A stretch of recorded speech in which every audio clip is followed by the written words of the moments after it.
So our next speaker is also from France, Emmanuel Aze.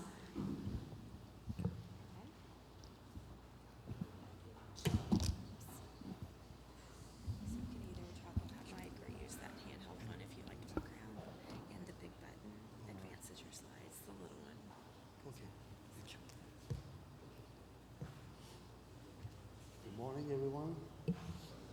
So, okay.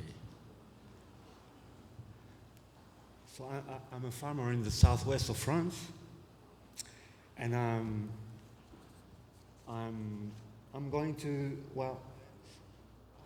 to talk about two main subjects. Well, I would like to explain the context in which I started pawpaw production, because we have fruit production in France faces many problems at the moment, and maybe it could be interesting for you to represent this context, because it will describe how and why pawpaw production could spread in France and Europe in the next years. So I will tell you a short story of my farm, because it's quite representative, I think, of what's happening to fruit production in France at the moment. And then I will shortly, I will present how we produce pawpaw, and how we produce grafted pawpaw in our new nursery, of which 2025 is the second year.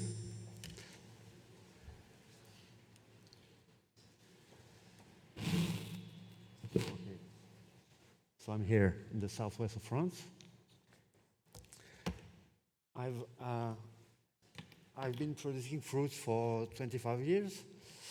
I first used to produce many fruits, many species: peaches, nectarines, cherries, plums, apricots also, and apples and pears, and many things, many varieties of each species. And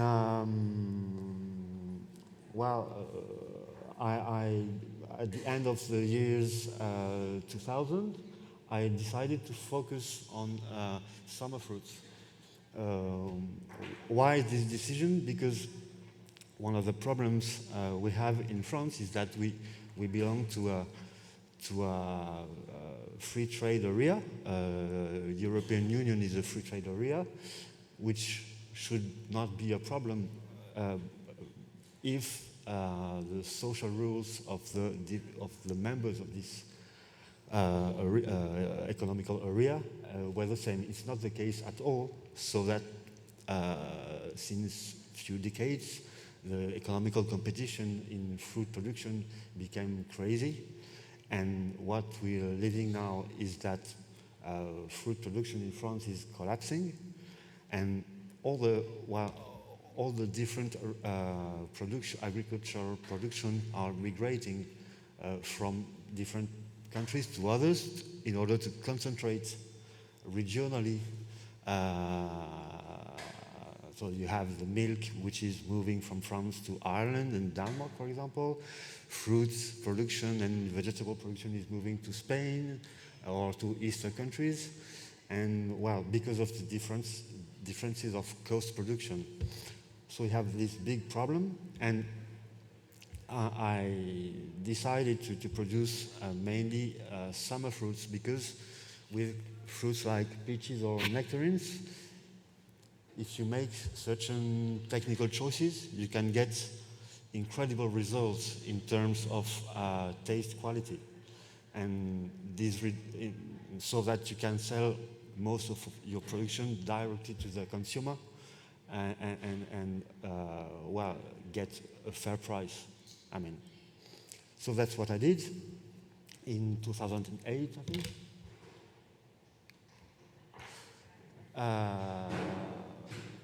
But what happened is that few years after, at the beginning of the years 2010, we had the first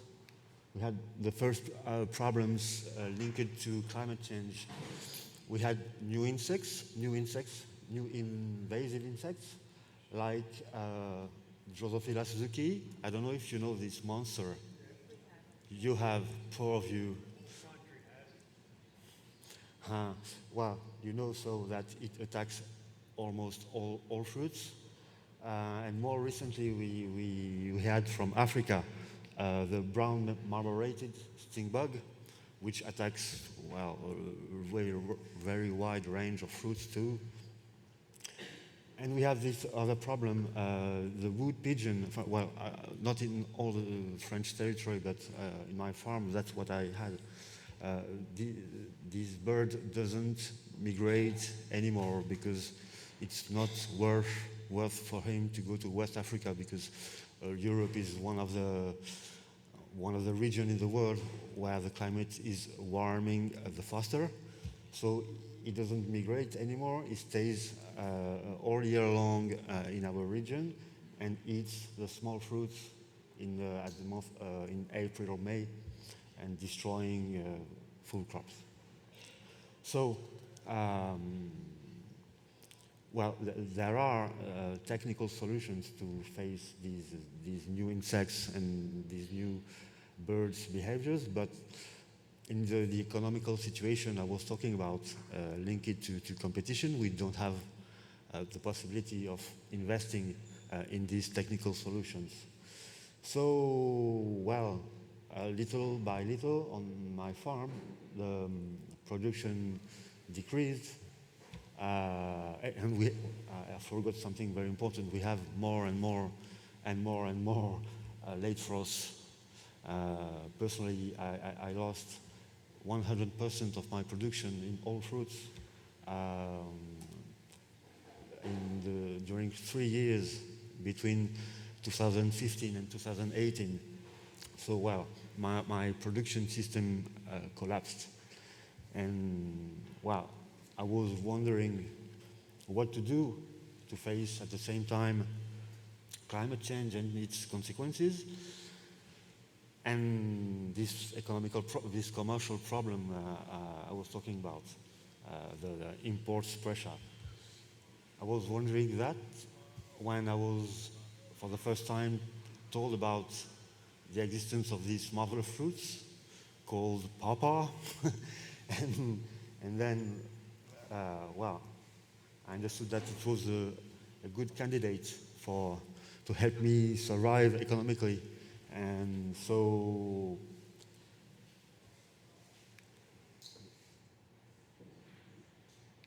yeah, why pawpaw? Why in this context to choose pawpaw? Because, well, we have, as Ben was saying just before me, we don't have many of the pests you have here on pawpaw. We don't have them in Europe. It has a late flowering, which avoids late frost issues. The species is almost unknown in fruit production in Europe, so producing pawpaw at the moment doesn't. You aren't in an unfair competition like you are with other crops. And finally, a very important point is that pawpaw is a non-climacteric fruit, which means that you have to harvest it close to its what's the word? Ripeness. Thank you. And you cannot import it or export it, and so it's less exposed to the international competition I was talking about.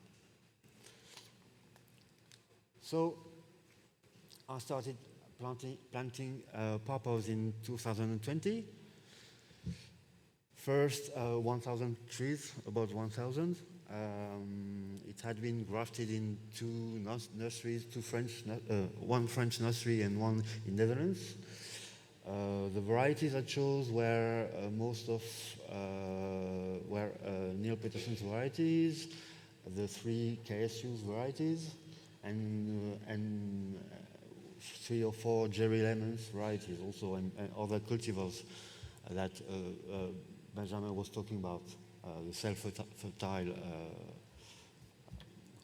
And but well, it didn't work very well. I had immediately few problems because, well, quite many trees died very, very quick.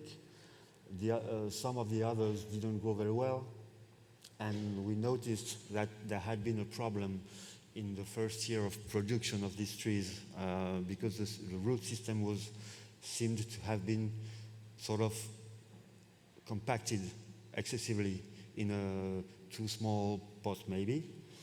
So I decided to produce my own grafted trees the year after.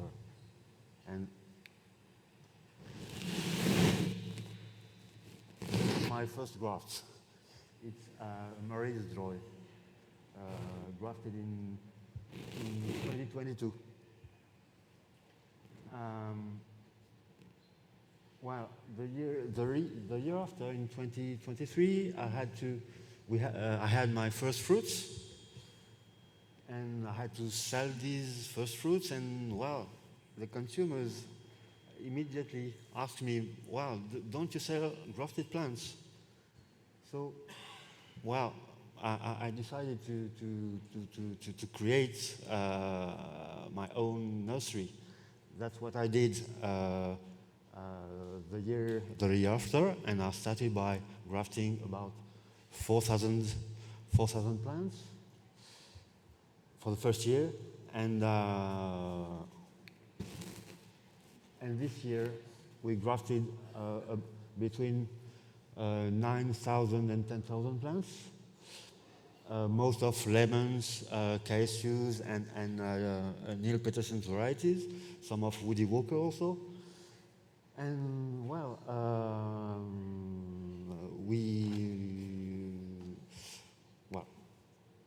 how we do? We graft 1-year-old seedlings. We don't graft 2-year-old seedlings. We first plant our rootstocks in 2-liter containers. Then we transplant it in 5-liter containers, and we then graft it by cleft grafting. We use drip irrigation, and then we sell it after, on average, 18 months after the seedling. So, the goal is to propose plants which as strong plants as possible, in fact, because we have a different climate than here. It's more dry than here, it's more hot also, and we really need that the papa produce very quick its main root to be able to thermoregulate the plants as soon as possible. So it's better to propose to consumers strong plants. And we try to, I think it's a Benny's favorite, which has been grafted last month of May. And while we try to propose plants of 3 to 4 feet high, and we produce by late grafting smaller plants for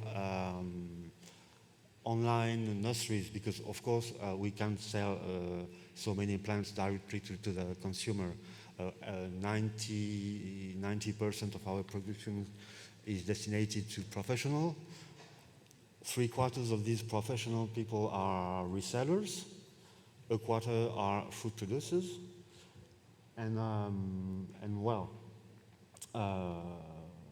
So we have 2 types of plants.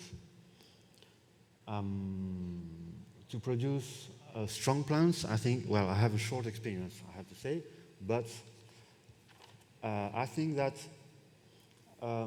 there is 2 key points to obtain strong plants.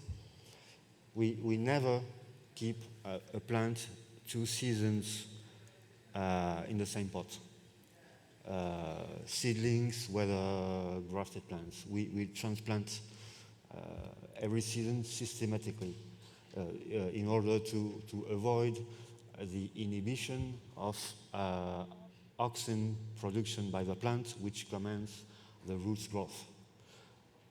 That was the first point. The second point is to maximize the quantity and the diversity of microorganisms in the soil, so that we use real soil. I mean, we don't use industrial mix. We're in organic farming, and we use real soil to which we add different organic additives of different sorts, and we think it's one of the keys also to have a very active soil.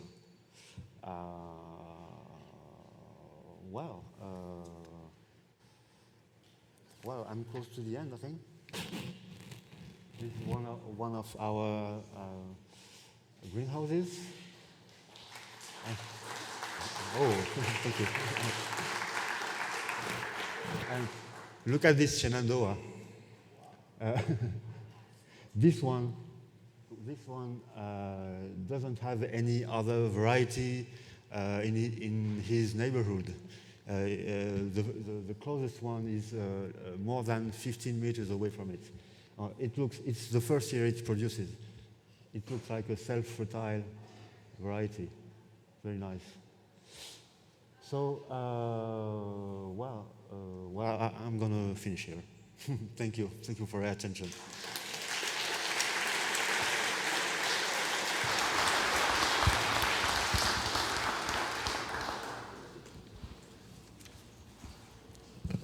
Thanks very much. Same thing, if anybody has a question, we can do one question while the next speaker makes their way up and gets loaded for one question for Emmanuel. Oh. Yeah. Thank you. So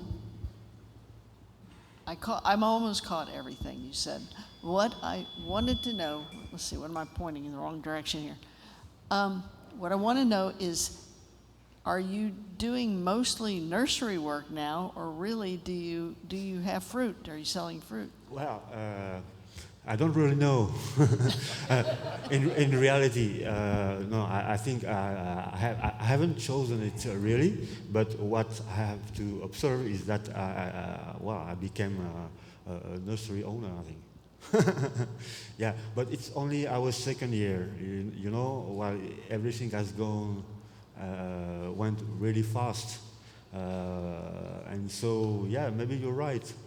Maybe you're right. I wanted to say, I say it went really fast. I was helped by different people in this adventure. I wanted to thank you because pretty many of them are in this room. Ben